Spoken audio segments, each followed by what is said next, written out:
Got it. All right. Hello, everyone. My name is Asha Navanethan, and I am part of the external relations team at the Tamil Academic Journal. I am a fourth-year student at the University of Ottawa here in Canada, and I am majoring in feminist and gender studies.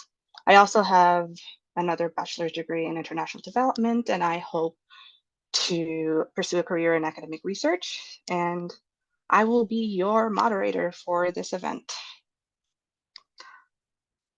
Before we get started, a little bit of background about the Tamil Academic Journal. The Tamil Academic Journal, or TAJ as we are called, aims to promote original research that pertains to Tamil people globally. We were formed in February 2019, and we are a global team of academics and students from a diverse range of fields, and you will soon be meeting us, and you'll know we are all over the world, and we're just a bunch of unique people coming together, and it's great. And we are dedicated to the publication of peer-reviewed articles from all disciplines, including the arts, humanities, and social and applied sciences. So that is Taj for you. And we are hosting this event in collaboration with Tamil Connect. So the representative from Tamil Connect, if you would not mind introducing yourself. Hi, everyone. My name is Sneha Manivannan, and I am part of Tamil Connect. So, if you're unfamiliar with Tamil Connect, we are basically an organization that connects Tamil university students across Ontario. So, our team is based in the GTA, Waterloo, Hamilton, London, and Ottawa, and more. And we're basically just a bunch of students from different Ontario universities who are all dedicated to kind of promoting just the collaboration of different students who are all Tamil, and we just want to basically do a lot of events connected to our goal of uniting all of these students from different Ontario universities. Because if you're not from Ontario, you might not know, but there's a lot of different Tamil student organizations at these universities, at each university, but there's not many organizations that are actually connecting students from different universities. So that is our main goal. Thank you. Thank you, Sneha. All right. Now, onto the agenda of this workshop. We have introductions, and then our wonderful editorial team will be giving their presentation on how to structure a paper, the peer review process, how to turn a dissertation into an article, about referencing and identifying academic journals. And everyone from Taj, would you like to introduce yourselves? I will. Yeah, okay, so I'll go first. Hi everyone, my name is Ambihe. My pronouns are she, her. And I am on the editorial team with Taj. I'm in my third year of the dual BA between UBC and Sciences Po Paris, and my current degree is looking at human geography with a minor in informatics. I'm gonna pass it to Srinidhi. Hi everyone, I'm Srinati. My pronouns are she, her. I'm also part of the editorial team at Taj. I grew up in Chennai, Tamil Nadu, but I currently live and work in London for a charity, and I have a master's in international development. I'm going to pass it on to Harry Kason. Hello, I'm Hedy Kerson. My pronouns are he, him. I'm from London, grown and brought up in London. Currently a PhD student at University College London, looking at natural hazards and green energy systems. And I'm happy to be part of the Tamil Academic Journal's editorial team. So I'm going to pass on finally to you then.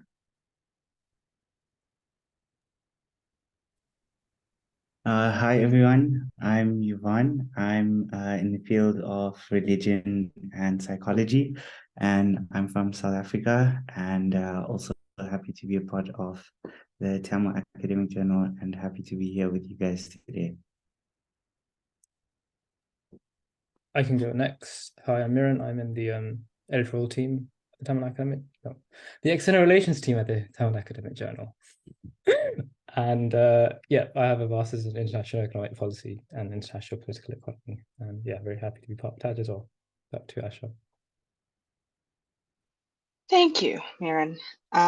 So is that everyone? Do we have any other members of Taj who would like to introduce themselves?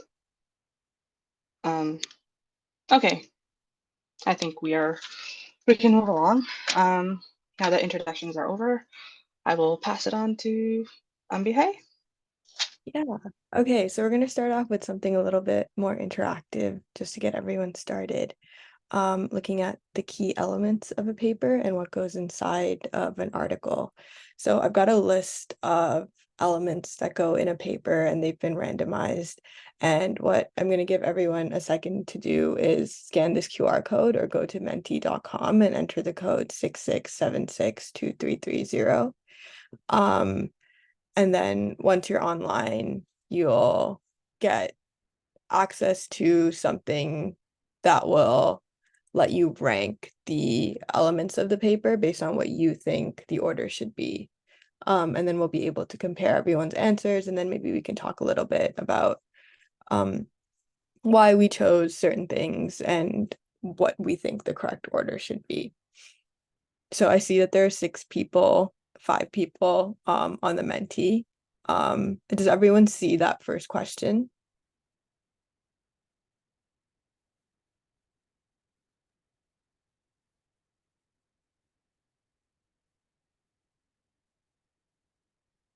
I see it for sure. You I see hope it? everyone else can. Yeah. Okay. I can see it. Okay. Is everyone able to access it on their device? The Menti. Yeah. Okay. Cool.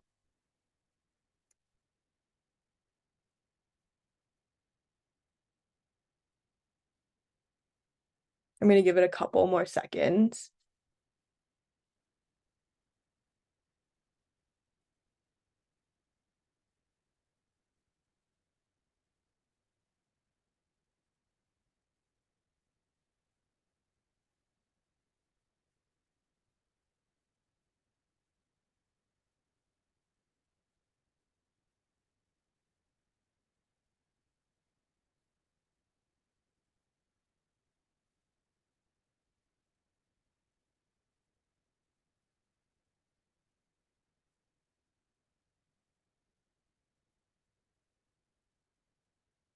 Okay.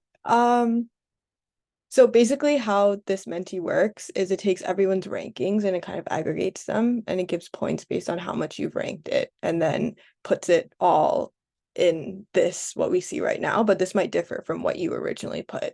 Looking at what we're seeing on the screen, is anyone's does this differ substantially from anything that anyone put into the Menti? Or does anyone see something that might be a little bit out of place when you compare it to what you put in?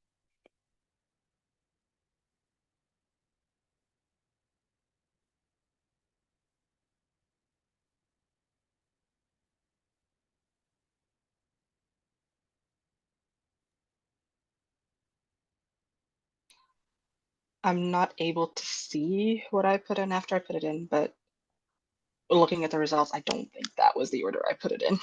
Yeah. Is there something specific that might be a little bit out of place?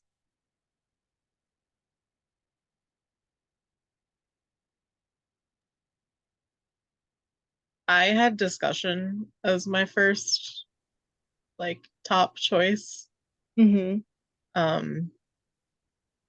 or the for the paper. I think followed by I think I had methods in literature review right after that. So Right after. Okay, yeah, thanks for sharing. Okay, and where did you put abstract in your list? I think it was 3rd or 4th. Okay, cool. Does anyone else want to share? It's okay if we don't. I can keep going. Cool. So this is what we decided, I guess, were the key elements of the paper. But then if we go into, I guess this is kind of the recommended structure that Taj gives. So we start off with an abstract, which is kind of like the summary of your paper that goes at the beginning, and then the introduction and background, followed by methods, results, and literature review, discussion, conclusion, and ethical clearance if necessary, and then bibliography. Does anyone notice any major differences between what we had and then the recommended structure?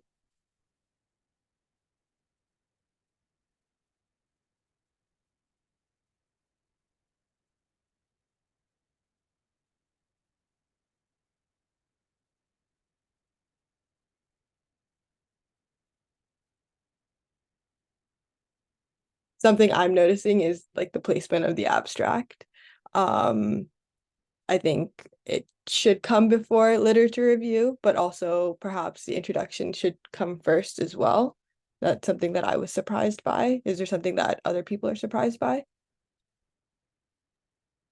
I think I was interested that you put methods and literature review together, because I would have thought the lit review would like be similar to like the intro and the background. So I think, yeah, when I was ranking it, I was a bit confused, but I think I put it similar to what you suggested. I also put ethical clearance like with the method section. Yeah. I think you guys put it like at the bottom, which is interesting. Yeah. I think also the TAJ recommended structure might differ a little bit, just generally, or editorial. I mean, academic journals might have different structures, as well. So it's always really important to look at the structure that an academic journal might be providing you before you go ahead and you submit a paper to make sure that it follows that structure. Okay, cool. Thanks everyone for sharing. I'm gonna go back and I'm going to now pass it on to Yuvin to talk about turning a dissertation into an article. Hi. Yes. So one of the things we've noticed, or one of the major things we've received over the past year, is a lot of students that are trying to publish an article out of their dissertation. And it is a very good thing to do because you've already done the research and it is a topic that you're very familiar with. But a very important note perhaps is that you cannot take your dissertation 100% verbatim and submit it as an article. And so there are a number of changes that have to happen in that process of turning your dissertation into an article. So typically your dissertation is it's usually the last part of your degree. At some institutions, it's the last part of your undergrad degree. At other institutions, it's something you would only do at a postgrad level. And then an article is more a paper that is developed by professionals within a field that discuss a particular topic, a particular theory or concept. And the purpose of it is to create more information or to open a discussion around a certain subject. Now, when you have your completed dissertation, and hopefully at this point you would have passed it and graduated, and you're now looking at how to take an article out of this, there are 3 steps that you can see on your screen. So the first step would be to ask yourself what you would like to do, or what you'd like to achieve in taking from this dissertation and making it into an article. And once you understand what you'd like to do, you then identify a chapter that focuses specifically on that topic or on that theme. The next step is to then go into that chapter and look at the argument, specifically at the sources that you used in that chapter in constructing the argument. And this step is probably the most important step because you are not going to take, as I said earlier, you're not going to take 100% from your dissertation and copy that over into the article. So when you're looking at step 2, you're really looking at what is the gist, what is the main objective of this chapter, and how can I take this argument from the sources to create something new out of it. And that brings you to step 3, where you now start to formulate a title for your article that is different from your dissertation, but still relates to it. And when you're working on this now, you already know the argument and what you'd like to achieve. So you take the sources that you used in your chapter, in your dissertation or your thesis, and you integrate them with new sources to create a new piece of research that would then be the article that you submit. So if we can go to the next slide. Yeah, so in this slide, this is my dissertation that I worked on. And so if I apply the steps that you saw in the previous slide to my thesis, in step 1, I think I would ask myself what I would like to work on, and that would be an article that is on selflessness and religion and social cohesion, and that is in chapter 9. So I then look at the sources that were used in chapter 9 that helped me construct the argument of selfless teachings in different religious texts and how that contributes, to social cohesion. In step 3, then you'll see that the title then changes. And this changes because of new additions that I'll be making to the argument by integrating the argument that I got from my dissertation with new literary sources that are available. Yeah, I hope you understand and enjoyed that. Thank you. Okay, so now we come into the referencing side of things. Now, referencing is quite important when it comes to academic papers because it's a chance for you to acknowledge previous work in your field that you're now building upon with your research. So first of all, it's important to look at the referencing style to use. So you might want to look at what your university is recommending and what kind of styles that they use, and more importantly, what your target journal is using. And this can vary from, for example, Harvard, APA, so the American Psychology Association, or Vancouver. Now, once you've got your referencing style, it might be useful for you to use a referencing manager. Now, this can take the form of a variety of different types of software, and we'd encourage you to take a look at all of them. So this can vary from Mendeley, Zotero, EndNote, and these are managers which you can put in the various documents that you're citing and then draw those citations into your documents. Now, personally, I enjoy using Mendeley because there is both a Microsoft Word plugin, but also a Google Chrome browser plugin as well. And so it makes the process much easier. But we do recommend that you then do look over the referencing and the bibliography afterwards to make sure that the automation done by the referencing managers actually is done properly. Now, finally, coming down into plagiarism and self-plagiarism, and this touches upon what you've mentioned earlier as well. So when you're converting between your thesis to your paper, do avoid copying and pasting sections of your thesis that you'd like to repeat again in your paper. Now, we'd recommend that if you are reusing ideas that you reword them, and if possible, as mentioned by Yuvan, include new ideas where possible. And then finally, do remember that there is plagiarism software out there as well. So there are software such as Turnitin that are used by universities, for example, but journals also use plagiarism software as well to make sure that sections aren't copy and pasted from previous work.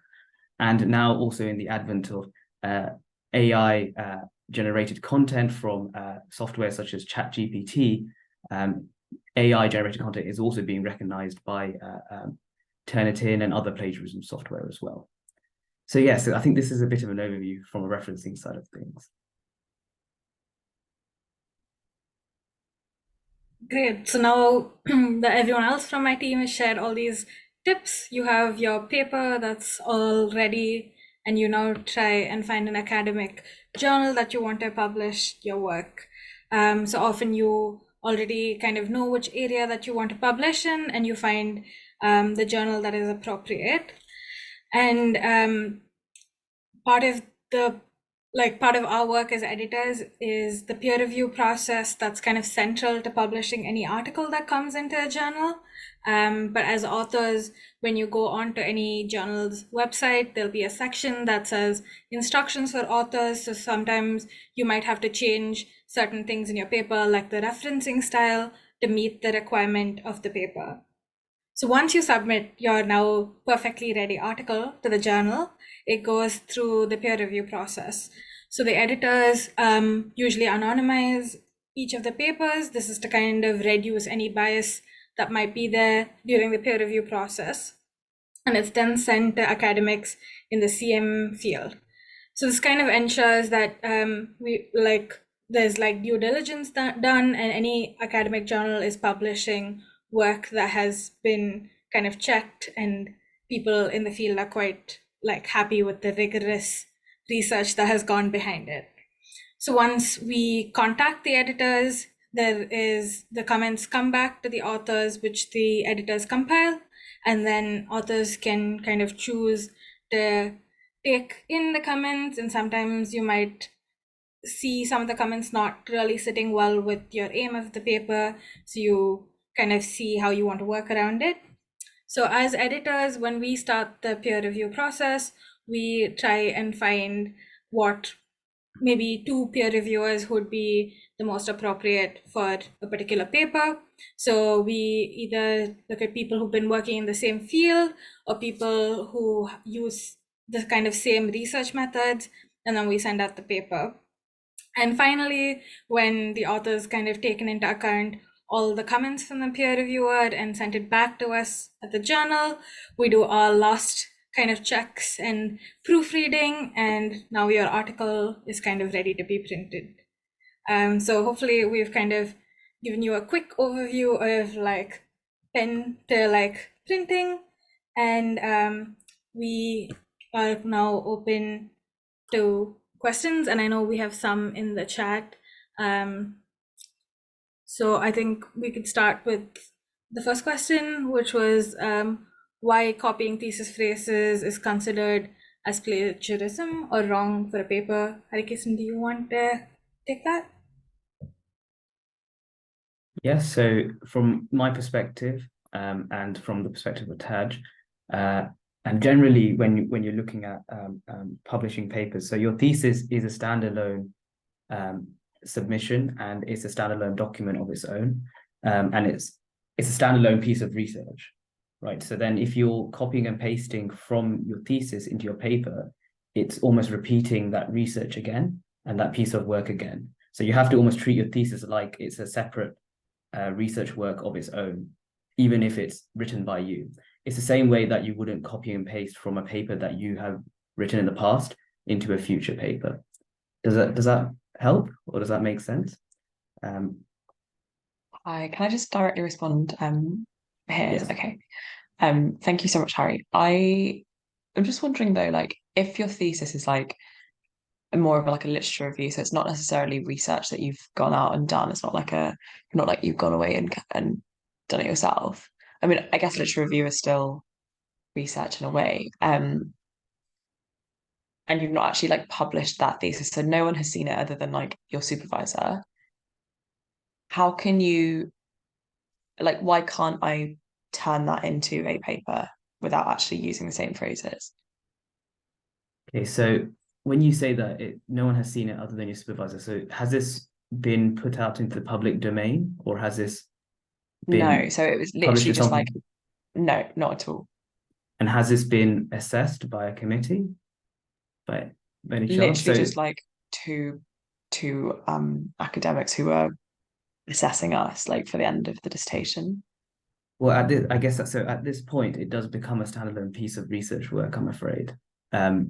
So in theory, you could refer to your thesis. So if you wanted to, so if there were certain segments that you've written in your thesis that you'd like in your paper, you could say as written in this particular research document. So you could actually cite your thesis in your paper.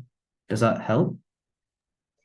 I guess I could cite it, but there's nothing to cite in the sense that it's not published anywhere. So for that to be the first body of work that goes out there to then talk about, to then like, for example, my dissertation was on like trauma in children of refugees and like the war and everything. And I've not, like, there aren't that many papers about that out there. So like the body of work that I produced was like, I suppose the first that's out there, but then it's not really out there either because it's just sitting on my computer and like 2 lecturers have read it and that's it.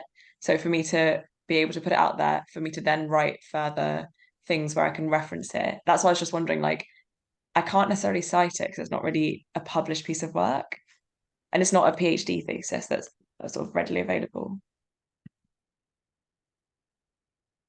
So in my understanding, this would still be so.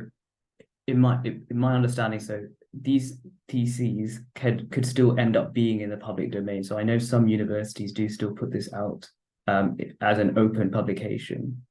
So you should still be able to refer to it. Again, I think the idea here is that you could still refer to the same ideas in your literature review process. It's just, I guess it's good practice to just make sure that you've kind of reworded such that it's not exactly the same thing. It's more so a good practice kind of thing. Okay, thank you.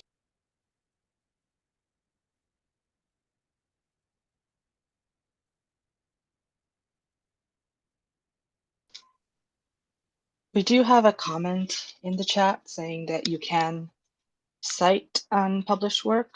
Would you mind explaining that further? Because I think it would be useful. Yes, please do go ahead.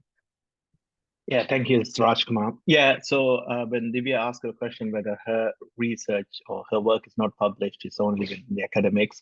So it's in terms of university context, it's considered as being submitted to the university. For various reasons, a lot of work never get published.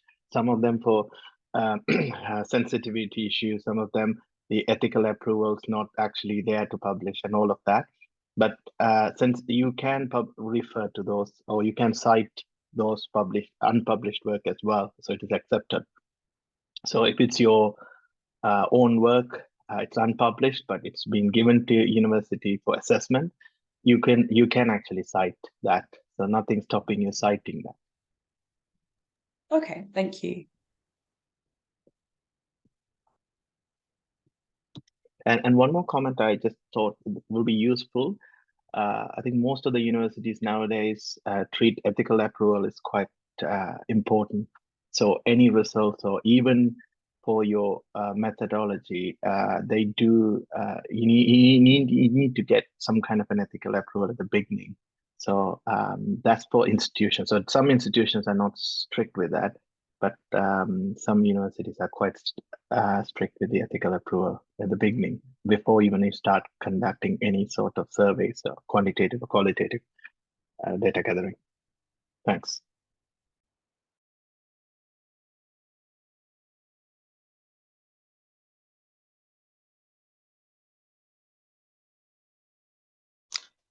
Do we have any more questions?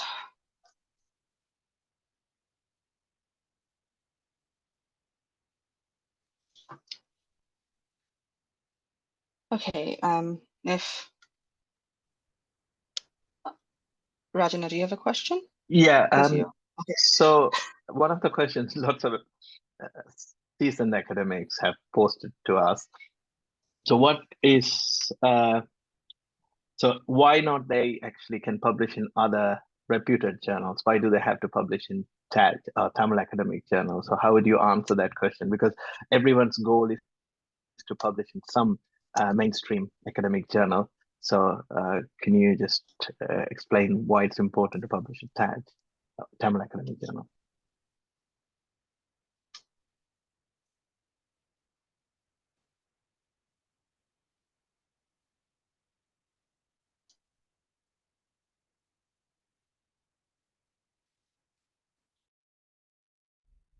I am happy to start, and if anyone else from the editorial team or Taj wants to pitch in, please feel free to. I think it's like with Taj as a growing journal, we would welcome a lot of people to publish with us, because we focus particularly on issues related to the Tamil community. And I think there are not a lot of journals that do that, and kind of it starts to create like a kind of repository that other students can kind of come and reference, and we can build kind of an ongoing research into these areas that are often not easily found in academia. So I'd say kind of that would be a good starting point.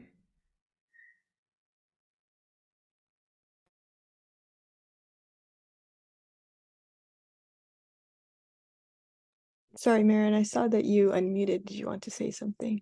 No, please feel free to go. Oh, yeah, so I think as Srinidhi said, it's been really important for me, working as a part of the editorial team at Taj to see Taj become kind of a knowledge base for Tamil work that might not be represented elsewhere, especially with our focus, which I think is not something that's it's not something that's very mainstream. And also important, I think, as a smaller journal, we perhaps have more capacity to work with authors and help them in things that might be a little bit more tricky, like self-plagiarism and working on turning a dissertation into an article, which maybe makes the process a little bit easier for new academics or people who might not have lived experience within the field or generational experience within the field of publishing. Yeah, I hope that helps. And just to build on everything everyone said, I guess this is a platform started by Tamil students and academics to although it's about publishing, it's also about inspiring the next generation of academics and like encouraging them and facilitating. So yeah, if it's also an aspect of community building and building a network of academics who focus on Tamil research. Yep. It's like everyone's contributing to this answer because it's very important. Over to you, Vinda.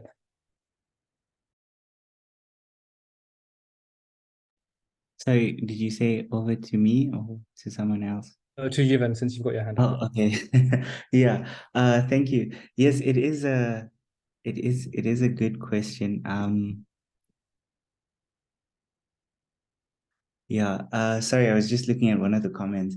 It is a good and important question, but I think if we look at this Tamil academic journal, in comparison to others as well, one of the things that we do notice, yes, is that we do have a younger committee, but we also have members that are from all parts of the world, which is something that, for me, in my experience being here, has challenged the way in which I understand my Tamil identity and how I reason with it and see it. And I think just having that diasporic voice, that voice of who we are and where we come from and what we are as a global community is something that is very important. And I think in terms of how we aspire to work with young academics and other scholars, that is, or this difference in countries and in how we understand and define ourselves is then reflected in our approach, which I think also from other discussions within the academic journal, we see that it's a very transformative space, maybe because it is young people, or maybe because we are very diverse in where we come from. So yeah, I think it is important to publish with this journal in specific, not only because it's new and it holds a lot of potential for growth, not just in terms of the dissemination of your paper and the platform it's shared on, but also in, as we mentioned earlier, in generating theories and discussions around particular topics. So by virtue of this space, this academic journal, there's already a conversation that is starting from there, and adding your research or a particular paper to it is bringing in a different angle to that discussion, or maybe even saying we should also be discussing this on as related to this. But yeah, thank you. Thank you, Yuan. Before we continue, I would also like to add, because this question is, I feel like everyone has something to say about it. For me personally, a few years ago when I was doing a research paper on, I believe it was arranged marriage versus like in South Asian cultures, and how girls in Sri Lanka are not encouraged to marry because of how the discrimination we face. It's a lot harder for us to go to school, so our parents always say, go to school and then we'll talk about marriage. Well, like in other South Asian cultures, that might not always be the case. And when I was doing research on it, I did not find a single article on specifically like the discrimination of Tamil people, specifically based on education and how that impacted girls. And I remember thinking, I wish there was a place where I can find all of that at once. And a few years later, here we are. So I think when you want to, as a researcher, when you want to do research in your own group of, in your own community, based on issues that you're familiar with, it is nice to have a journal that focuses on getting that research out there. So yeah, that is my point. But sorry, I'm a little emotional about this, but yeah, we're all very passionate about this. So thank you. Sorry.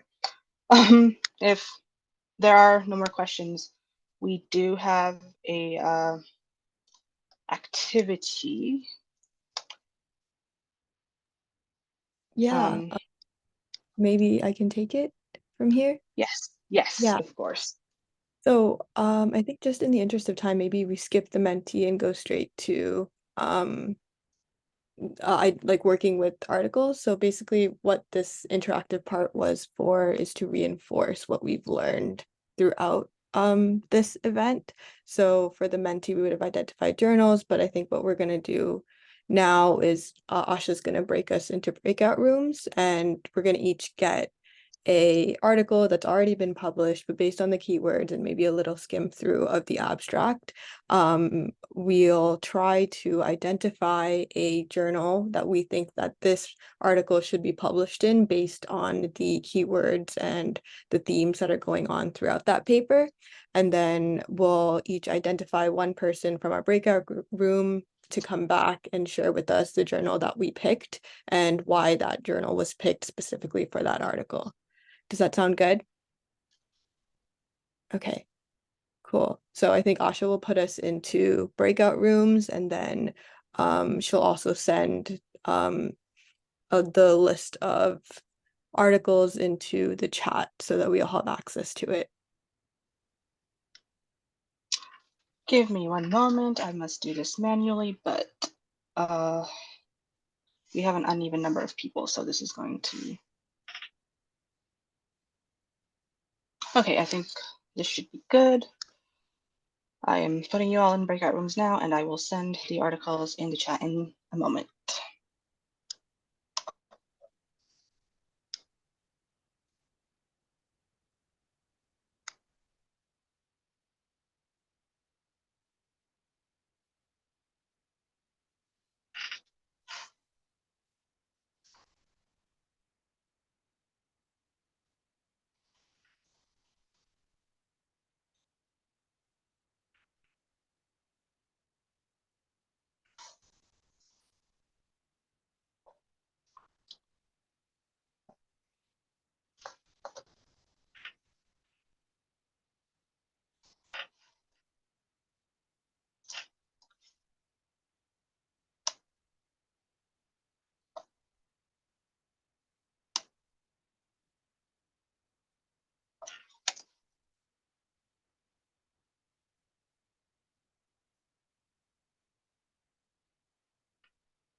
Hi, Nad.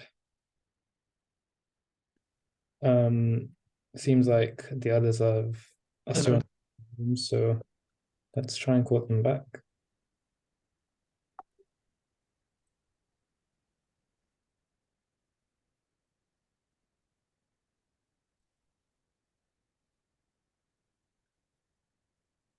Oh, they're coming.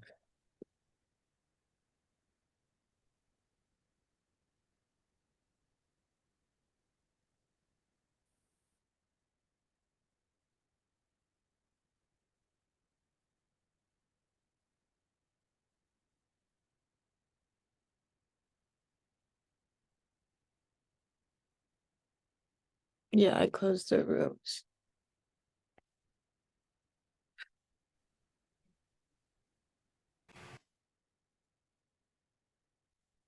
Hi guys. No, Which article did you end up doing? we didn't. We were having a conversation about academia and academia in general.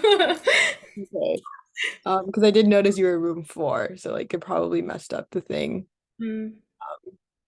I hope everyone else had access to the articles though, because I don't know if they were broadcasted.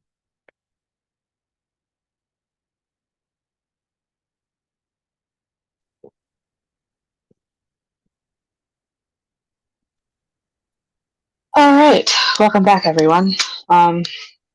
We had a very lovely discussion. So, would anyone like to share what they discovered through this activity? Maybe we could have the people in room 2 go first. Sure. Did you identify someone who would be speaking?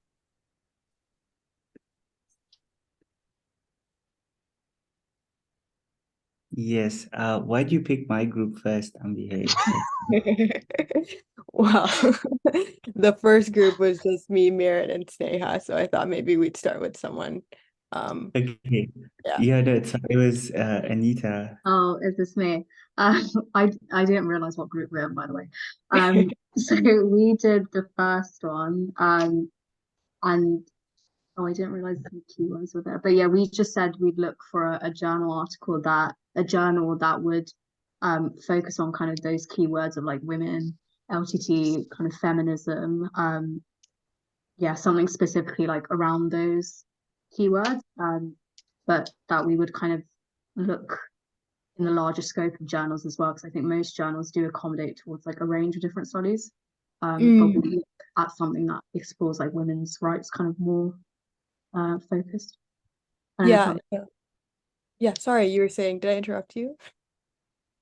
No, I just didn't know if that made sense, but No, you made sense. So our group also did that one. And that's something we talked about as well. I think if you looked at what it was published in right now, it was published in Civil Wars, and maybe broadening that a bit to like conflict studies or feminism, might also be good because there are like overarching themes within that paper if you looked at that abstract. So yeah, those are really good thoughts. Does the representative from room 3 want to talk about the paper/journals they identified?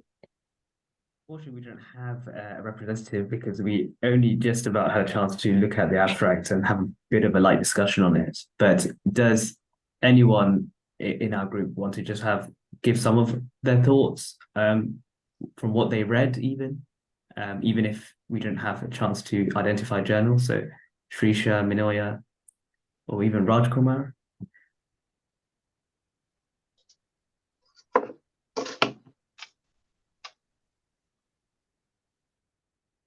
We didn't have much time. What we went through, I think there are quite interesting papers. So one, I think we had a discussion on the cinema.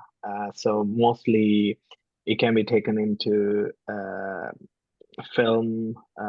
Even though predominantly it's identity related. So it was published in Taylor and Francis on identity, but then it can be also published for cinema related publications. I can't remember anything. I haven't done research on. I haven't read any, but I'm pretty sure there are popular ones in the US. Yeah. But we if anyone knows any cinema related or publication, that'll be good because quite a lot of Tamils are interested in writing or talking about entertainment cinema because cinema is the identity for them, isn't it? Most of them. Yeah. Exactly. Yeah. Well, I guess the take home from here is that don't spend 5 minutes identifying a journal. Do spend a lot more than that. Yeah. I think it's Yeah. just more an initial reflection on how you can look at the themes and the keywords to kind of identify journals, but definitely need to go more in depth. Yeah, Srinathi, did you want to share, Srinathi or Divya, what you talked about at all? I know you didn't talk about the paper, so if not, it's okay, and we can just move on.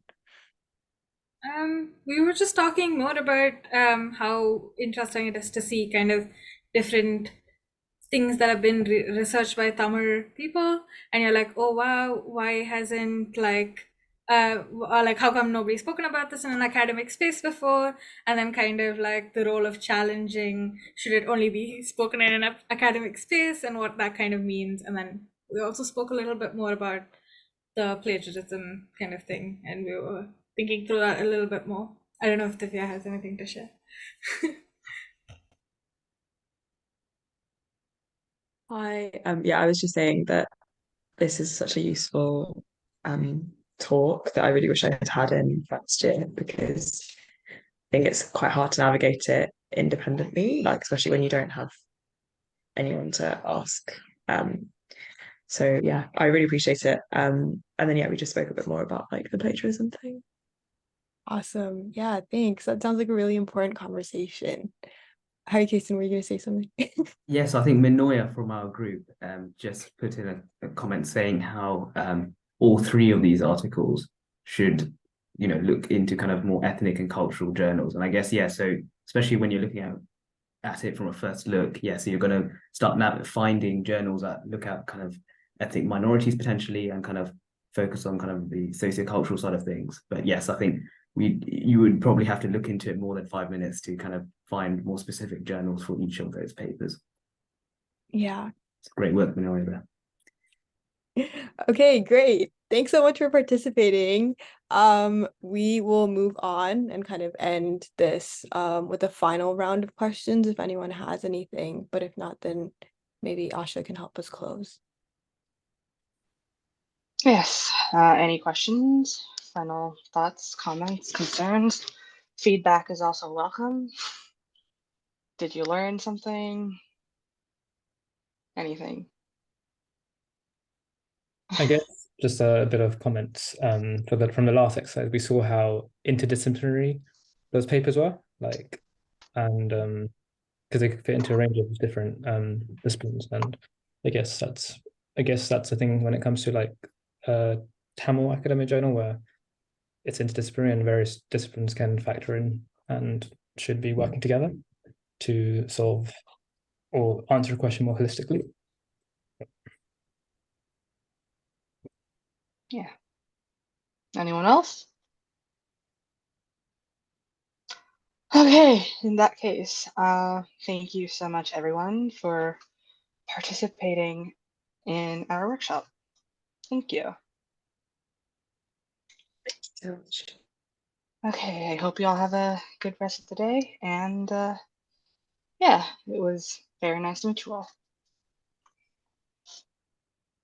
Bye. Thank you. Bye.